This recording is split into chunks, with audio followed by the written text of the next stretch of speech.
What's up guys, welcome back to the channel. Now today we're going to be picking up Louise's brand new car. So it is just behind me in the bay. So we've got Matt just talking over the last few bits.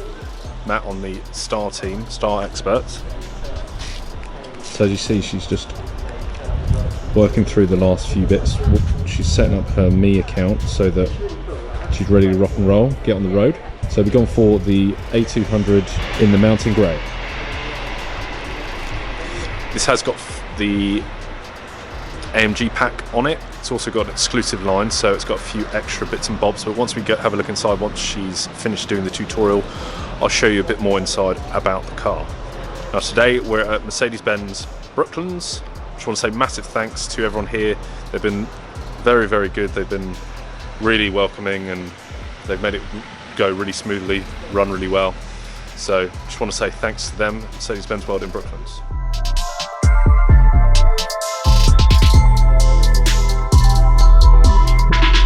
If you're active later businesses, if you ever want to turn it off, just tap on that tile and it will turn it off for you. So where it's got that yellow line next to it. So we've taken the car back home and we're going to have a look inside. So if you ever look straight in here, as normal tech goes, we've got the panoramic screen. We've got also the air charging, which it's been interesting to work with. Obviously used to cables, but if you look down here, we've got a USB-C charger, which then starts the Apple Play on this screen. I don't have that cable right now, but I'm due to get one hopefully next week, so that when I go on my first drive in the car, I'm going to show you guys how it's set up. So this is just a quick run round, but I'm going to turn this on for you. If I just do it, quickly turn on the old screen, turn that down so I can show you through all the settings. So most of your settings are down here, where you can do just master volume. It also works on the steering wheel here, but you've got nav and map, which clicks up, comes on that left screen, not on the right hand one.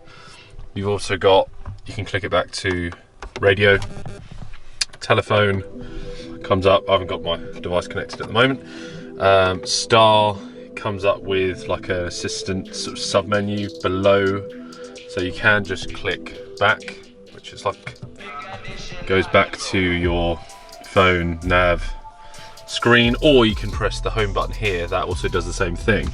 That works really well. So this is all touch screen, so you can sling it across. As you can see here, if I zoom in, you can see that it's got many different menus. If you swipe across, it's very usable. It's not very sensitive, so you don't have to press it too hard, but I think it works well. You're not having to, really prod it. It works quite well, similar to the Samsung or iPhone touch screens. But also on here you got car setup. So you click on there, it has quick access. It shows you various different systems on the car that you can go through. I'll do this more on when we go through, when we go for a first drive. It's parking, camera, it's a rear cam, which is standard on this car. You can only do that when the engine is on. And then this changes the dynamic modes here, which also same thing.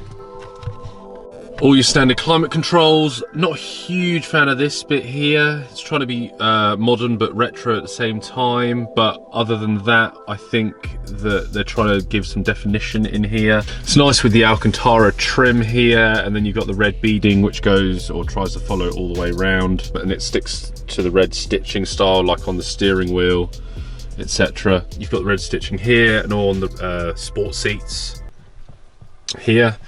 If I go back home on this clicker pad, you have to actually press it down. It goes to settings, as you see.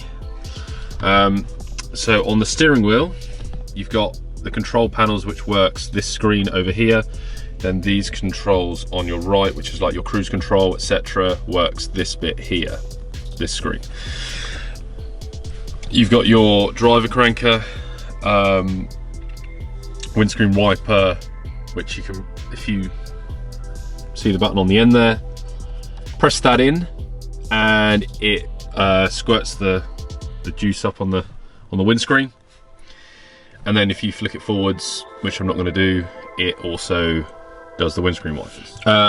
Climate control as usual. You can pull this back to hide away all your bits and bobs if you have any in there. It's got some good storage in here as well. Nothing in there currently. I want to turn that off. Open the door, it turns all the electrics off. But I like it how it's got the Alcantara trim all in the doors. Heated seats, that was one bonus. That's the reason why we chose the car. On obviously both sides, you just click the right hand button. That is actually nothing. It's quite smart. It looks really good. Fairly spacious. I do like the steering wheel. It is a good shape, it's a good size, it's not too small, it's not too big. And it's got lots of good cubby holes in this car. If you look, it's got a good sized cubby hole on your right. And then if we go into the back, it's got the privacy glass. They've stuck with the sports seats in the back with the red stitching Alcantara, which is nice. Had some stuff in there earlier, but I think they've gone really consistent. It's very, very nice in here. Also, they've gone around the back of the seat so it doesn't feel too cheap like some of the other cars I've been in. And they've gone with the retro modern fans in here. They've got a charge point down here, which is USB-C, which is like in the front with the Apple Play. But if you come round to the back, if I show you in here, we've got one of these posh Mercedes-Benz bags with, comes in with your own cleaning kit. So you get a glass cleaner, which dash and door enhancer, wheel cleaner, and then you get a shampoo and a sponge and a few other bits and bobs, containers. I think that's a nice little touch to add on the end of your purchase. You don't normally expect that. It's got some nice handles on the right side or left side, depending which way you look. Both sides, so you can get a good hand grip around it, and then it's just a simple close up. So I think that was a good purchase. We decided to go for the A200 in the end. I'll take you guys out for a spin for the first drive next week. So I'll be getting on filming and take it out for a spin so you guys can see what it's like, inside, outside, my opinions on it, etc. If you haven't already, please subscribe to the channel and give this one a big thumbs up because I like this video, and I want to say a massive thanks to Mercedes Brooklands, so Mercedes-Benz World in Brooklands, for sourcing and getting this car, and it happened to be so quickly. Thanks for watching. Hope you enjoyed this one and hope you enjoyed the ride, and I'll see you next time. Enjoy.